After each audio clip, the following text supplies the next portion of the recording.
21ရက်နေ့ညနေကလေးကဂုတ်ကြီးကိုပြန်လဲသိမ်းပိုက်ထိန်းချုပ်လိုက်ပါပြီပေါ့နော်အဲ့တော့စစ်သားတွေကစင့်ကလျားနဲ့ထွက်ပြေးနေကြတယ်တနင်္ဂနွေနေ့မှာတော့သူတို့ပြန်ပြီးတော့ထိုးစစ်ဆင်ဖို့အတွက်လှုပ်ဆောင်နေတယ်ဆိုတဲ့ပုံစံမျိုးနဲ့လက်နက်ကြီးတွေတောက်လျှောက်ပစ်ခတ်နေတာရှိတယ်မြေပြင်မှာတော့တိုက်ပွဲတွေပြင်းပြင်းထန်ထန်ဖြစ်နေတော့မယ်အဓိကတော့စစ်ကောင်စီကဒီနေရာတွေကသူတို့အတွက်အရေးကြီးတာဖြစ်တဲ့အတွက်ပေါ့နော်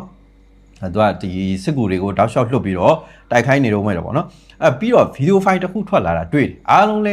မြင်လိမ့်မယ်ထင်တယ်ပေါ့နော်ကျွန်တော်ဒီ post အောက်ကလေးမှာလဲလာမှတ်တာရှိတယ်ဒါကတော့အားရစရာပါအဲ့ဒါကဒီဂုတ်ကြီးကရုပ်တံမဟုတ်တော့ကျွန်တော်လည်းအတီးမပြုတ်နိုင်ဘူးဒါပေမဲ့သေကြတာအတီးပြုတ်နိုင်တာဘာလဲဆိုတာအဲ့ထက်မှသေနေတဲ့ကောင်တွေခုလုံးစစ်ကောင်စီစစ်သားတွေအဲ့ဒါတော့အတီးပြုတ်နိုင်တာမနေဘူးတော့ပလဲနေတာအမှကွင်းပြင်းတွေမှာပြန့်ကျဲပြီးတော့တော့မီးလောင်ကျွမ်းပြီးတော့ပေါ့နော်ဒါမီးပုတ်ခန္ဓာမီးသွေးတုံးတွေဖြစ်ပြီးတော့ပေါ့နော်အဲ့လိုပုံစံမျိုးနဲ့တခုချင်းစီလိုက်ရိုက်ပြတာပိုးစိုးပတ်ဆက်ချင်းတော့အဲ့ဒါကြည့်ရအောင်နော်အဲ့လိုပုံစံမျိုးနဲ့ဗီဒီယိုဖိုင်တစ်ခုလည်းဒါထွက်လာတာရှိတယ်အဲ့ထဲမှာတော့စစ်ကောင်စီစစ်သားတွေဆိုတာတော့အတီးပြုတ်နိုင်တယ်ပေါ့နော်လုံးဝကွင်းပြောင်ကြီးထဲမှာဒါတကယ်ကို၄မိနစ်လောက်တော့ကြာမှရှင်အဲ့ဗီဒီယိုဖိုင်ဆိုရင်ပေါ့နော်အဲ့တော့စစ်တပ်ထောက်ခံသူတွေအတွက်ပေါ့နော်ဒါလုံးဝစိတ်မကောင်းဘူးလို့ပြောရမယ်19ရက်နေ့မှာဝါရဖြန့်ခဲ့တယ်21ရက်နေ့မှာပြန်ပြီးတော့သိမ်းပိုက်နိုင်ခဲ့တယ်ဆိုတော့သူတို့တွေနည်းနည်းတော့ပျော်လိုက်ရမှာပေါ့လေနော်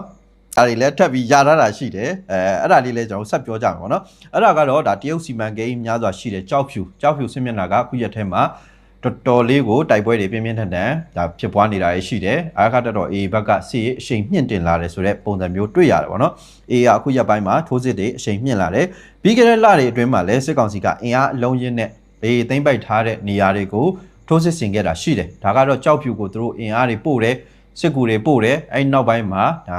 သိမ့်ပိုက်ထိချုပ်ထားတဲ့နေရာတွေကိုဇွတ်တင်းဝင်တိုးတာတွေရှိတယ်ပေါ့နော်အဲ့တော့အဲ့လိုမျိုးလောက်ခိုင်းနေဆိုတော့သူတို့ဘက်မှာဘယ်လောက်ထိ PR တွေများနေတယ်လဲဆိုတဲ့ဟာလည်းခံမှန်းကြည့်လို့ရတယ်ဘာကြောင့်လဲဒီနေရာကိုသူတို့တွေတိုက်နေတာတောက်လျှောက်တိုက်နေတာဒါပေမဲ့မရဘူးစစ်ကြောင်းတွေပြုတ်တယ်ထွက်ပြေးတယ်ဖမ်းခံရတယ်ဒါမျိုးပုံစံမျိုးတွေနဲ့သူတို့ဇက်တိုက်ကြုံတွေ့နေရတဲ့ခါကျတော့ဒါမင်းအောင်လိုင်းနေနဲ့လည်းမကျေနပ်တော့ဘူးဒါကြောင့်မလို့သူတို့ကို PR ပေးပြီးတော့အတင်းတိုးခိုင်းပုံရပါတယ်အဲ့တော့ဒါသူတို့တိုးတာကလည်းဒါလေချောင်း drone လက်နက်ကြီးပြစ်ကူအစုံနဲ့ပေါ့နော်အဲ့လိုပုံစံမျိုးနဲ့ပြစ်ကူပေးပြီးတော့ထိုးစစ်စင်တိုက်ခိုက်လာလို့ AA ကတချို့နေရာတွေကိုယာယီဆုတ်ခွာပေးလိုက်ရတာရှိတယ် AA ကကြောက်ဖြူဘက်မှာအဲ့လိုပုံစံမျိုးပဲလှုပ်ဆောင်နေတဲ့အပိုင်းတွေအများကြီးတွေ့ရလိမ့်မယ်ဒီတစ်ခုတည်းမဟုတ်ဘူးပေါ့နော်တခါလေးကြာရင်ကျွန်တော်တို့က AA ဆုတ်ခွာပေးလိုက်ရတယ်တချို့ကျတော့အဲ့ဟာနဲ့ပတ်သက်လို့စိတ်မကောင်းဖြစ်ကြရလဲရှိကြပါပေါ့လေနော်ဘာကြောင့်လဲဆိုတော့အားကတက်တော့ AA အခုလိုမျိုးစုပ်ပေးလဲဟာအားခါတက်တော့ AA လို့အဖွဲ့မျိုးတော်မှဒီလိုစုပ်ပေးနေရဆိုစစ်ကောင်စီကပြန်ပြီးတော့ခေါင်းထောင်လာပြီးစစ်အစိမ်မြင့်ပြီးတော့လှုပ်ဆောင်နေတယ်စစ်ကောင်စီရဲ့စစ်ကြောင်းတွေကိုလည်းကြားဖြတ်ပြီးတော့တိုက်ခိုက်တာတွေရှိတယ်နောက်ပြီးသူတို့တက်ဆွဲထားတဲ့နေရာတွေကာကင်းတွေကိုလည်းဒါ AA ကတိုက်ခိုက်နေတာရှိပါတယ်ဆိုပြီးတော့ကျွန်တော်တို့စုံစမ်းသိရှိရတယ်ပေါ့နော်အဲ့တော့ဘယ်နေရာတွေကိုအဓိကတိုက်ခိုက်နေတယ်ဆိုရင်ဒါကြောက်ဖြူမျိုးတွေကတိုင်းချောင်းဇိုင်းချောင်းဒီနေရာတွေကစစ်ကောင်စီဒါ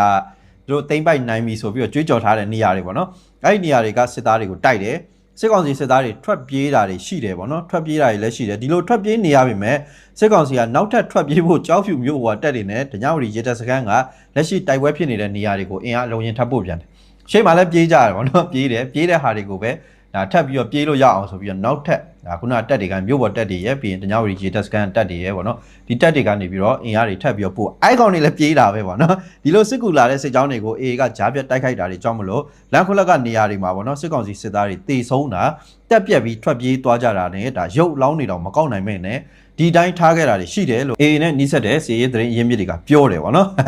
်အခုရပိုင်းစစ်ကောင်စီဘက်ကထိုးလာတဲ့စစ်ကြောင်းတွေကိုတက်ရင်အလိုက် AA ကလိုက်လံချေမှုန်းနေတာရှိပါတယ်တချို့စစ်ကောင်စီဓာတ်ပုံရိုက်ခဲ့တဲ့ဒါတိုင်းချောင်းကိုလည်း AA ကပြန်ပြီးတော့ထိန်းချုပ်နိုင်ခဲ့သလိုနာမည်ကြီးဓာတ်ပုံပေါ့နော်တမိုင်းဝင်သွားတဲ့ဓာတ်ပုံအဲ့ဓာတ်ပုံရိုက်ခဲ့တဲ့မင်းပြင်ပေါ့နော်မိုးလေဝသရေဒါစကန်အဲ့နေရာမျိုးတွေပေါ့နော်အဓိကမင်းပြင်ရွာတို့ဘာတို့ကအစပေါ့နော်ဒါအားခါတော့ AA ကပဲပြေဝပြန်ပြီးတော့ထိန်းချုပ်သွားပါပြီပေါ့နော်ထိခိုက်ကြဆုံးများစွာနဲ့စစ်ကောင်စီကဒညဝရီရေတပ်နဲ့ဒါစစ်တော်လန်းစုံထိကိုပြန်ပြီးတော့ထွက်ပြေးသွားရတယ်ဆိုပြီးတော့သိရတယ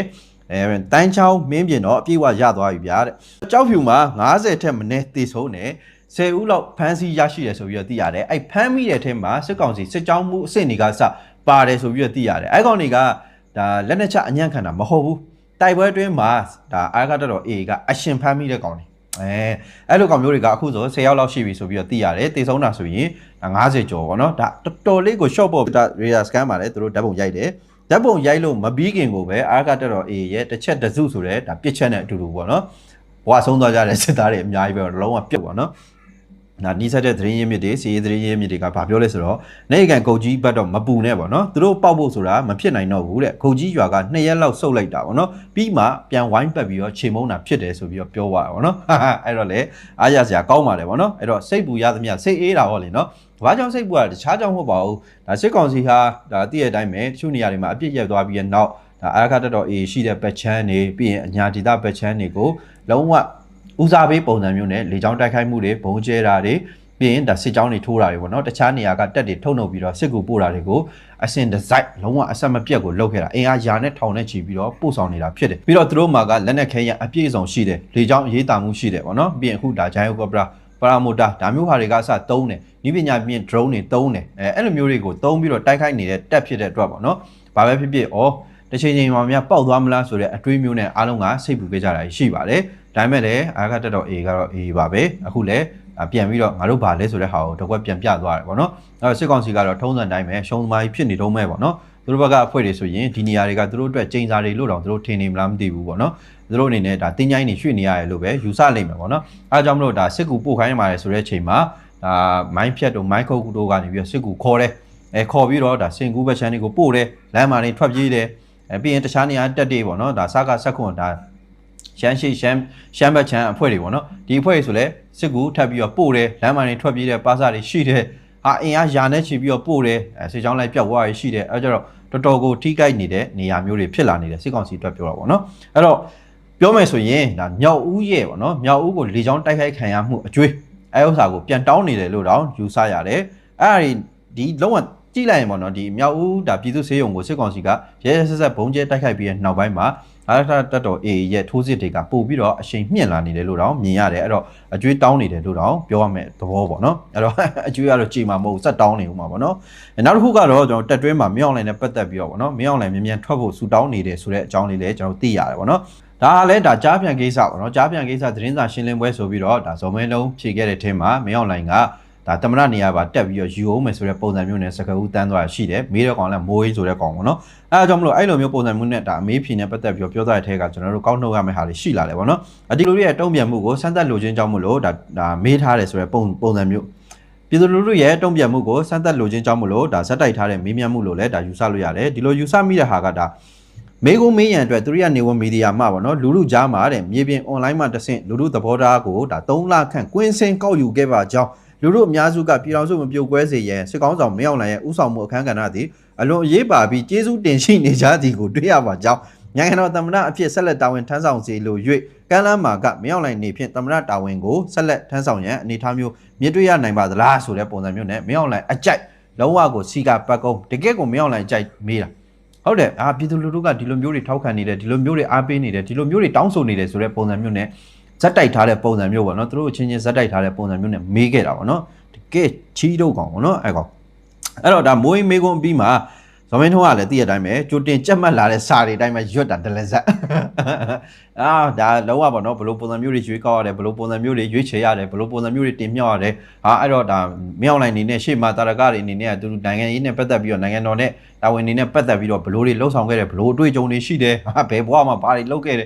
ခွေးဘွားမှာချီးစားခဲ့တယ်တာမျိုးပုံစံအကုန်လုံးစီကပတ်ကုန်းဗျာလုံးဝတကယ်ကိုဇက်ညိုးပုံစံတစ်ခုလိုရေးထားပြီးတော့အလွတ်ကြက်မှတ်ထားတဲ့ပုံစံမျိုးနဲ့ဖြေသွားတာပေါ့နော်ပြီးရင်အဲ့ထဲမှာလေဒါအမေစုကိုခနဲ့သွားတဲ့ပုံစံမျိုးလည်းပါတယ်ကျွန်တော်ပဲသတိထားမိတာလားတော့မပြောတတ်ဘူးပေါ့နော်အဲ့ဒါဘာလဲဆိုတော့လှုပ်ချင်ပါတယ်ဆိုတိုင်းလဲပေါ့နော်မဖြစ်တဲ့သူများကိုလည်းရှေ့မှာလည်းတွေ့ခဲ့ဘူးဖြစ်ကြောင်းဆိုတဲ့ပုံစံမျိုးနဲ့ပြောသွားရှိအဲ့ဥစ္စာဒါအမေစုကိုဒါခနဲ့သွားတယ်ဆိုတဲ့ပုံစံမျိုးကျွန်တော်တို့ယူဆတယ်ပေါ့နော်ဒါပြောချင်တာကတော့ဒါ90ကုန်းစလုံးအရတမရလောက်ခွင့်မရခဲ့တဲ့အမေစုကိုစောင်းမြောင်းပြီးတော့ပြောတယ်လို့ယူဆတယ်အဲ့နောက်ဒါပြည်သူလူထုရွေးချယ်လိုက်တဲ့လွတ်တော်အမတ်ကိုယ်စားလှယ်များကတဆင့်ပေါ့နော်ဒုတိယတမရကိုရွေးချယ်ရကြောင်းတမရရွေးချယ်တင်မြှောက်ခြင်းကိစ္စစီဖွဲ့စည်းပုံအခြေခံဥပဒေ2008ခုနှစ်တွင်ပါရှိပြီးသားဖြစ်ကြောင်းတမရရွေးချယ်ရေးအဖွဲ့ရွေးချယ်ပြီးပါကအစင်းစင်မဲပြပေါ်တက်ကြရတယ်ပေါ့နော်သူတို့လောက်ကြံပြီးတော့ပြောထားတဲ့နေရာတွေအကုန်လုံးကိုသူပြောသွားတယ်အဲ့လိုပြောပြီးသွားမှာပေါ့နော်ဒ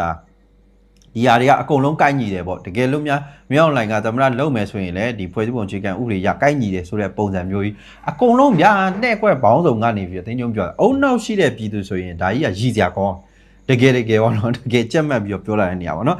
ဒီလိုမျိုးပေါ့နော်ဒါသမ္မတအဖြစ်သူ့ကိုတင်မြောက်ရန်အမိန့်ပေးလာနိုင်တော့လဲတက်တွင်း၌သူ့ကိုခေါင်းဆောင်ပိုင်းနေရာတွင်ဆက်ရှိခြင်းသူရှားပါးကြောင်းကိုဒါတွေ့ရတယ်ဒါကတော့သိကြပါတယ်ကျွန်တော်တို့လက်တလောမှာဒါကျွန်တော်ဖျဲသီးနဲ့ပြောရတဲ့အချိန်မျိုးမှာပဲဖြစ်ပေါ့နော် တော့ကမင်းအောင်လှိုင်ကိုမကြိုက်မချစ်မနှစ်သက်တဲ့ဒီတက်ထဲကစစ်သားတွေပူပြီးတော့များလာတယ်တင်းတင်းကြပ်ပူများလာတယ်ဘာကြောင့်လဲဆိုတော့ဒီစစ်သားတွေကမြေပြင်မှာမင်းအောင်လှိုင်တက်ပြီးနောက်ပိုင်းမင်းအောင်လှိုင်အာဏာသိမ်းပြီးနောက်ပိုင်းပေါ့နော်မြေမှာပူပြီးတော့အသက်တွေပေးရတယ်ပူပြီးတော့တေးတာပေါ့ဒါပြည်သူကိုစန့်ကျင်တဲ့ဘက်မှာရက်တာဖြစ်တဲ့အတွက်ပေါ့နော်ပြည်သူလူထုထောက်ခံမှုလုံးဝမရှိဘူးပြီးတော့တော်လိုင်းတပ်ဖွဲ့တွေကတကယ်စိတ်တဲ့ခံယူချက်နဲ့တိုက်နေကြတာဖြစ်တဲ့အတွက်ဘာမှခံယူချက်မရှိတဲ့စစ်သားတွေတေးတာမှအများကြီးပဲတောက်လေအာဏာရှင်တက်ပဲလှုပ်ပေးနေရတဲ့သူတွေဖြစ်နေတာ哦အားကြောင့်မလို့ဒါသူတို့တွေတေးရတဲ့ဟာကဟိုအရင်ကာလနဲ့မတူဘူးနှစ်ဆသုံးဆတွေပူတင်နေကြတယ်အားကြောင့်မလို့ဒါမိသားစုတွေကွဲပြားကုန်တာတွေရှိတယ်ဒါအဖေမဲ့ွားတဲ့ဒါသမီးတွေရှိမယ်ပေါ့နော်အဲ့လိုပုံစံမျိုးတွေနဲ့ဘဝတွေဆုံးနေကြတယ်ပြီးရင်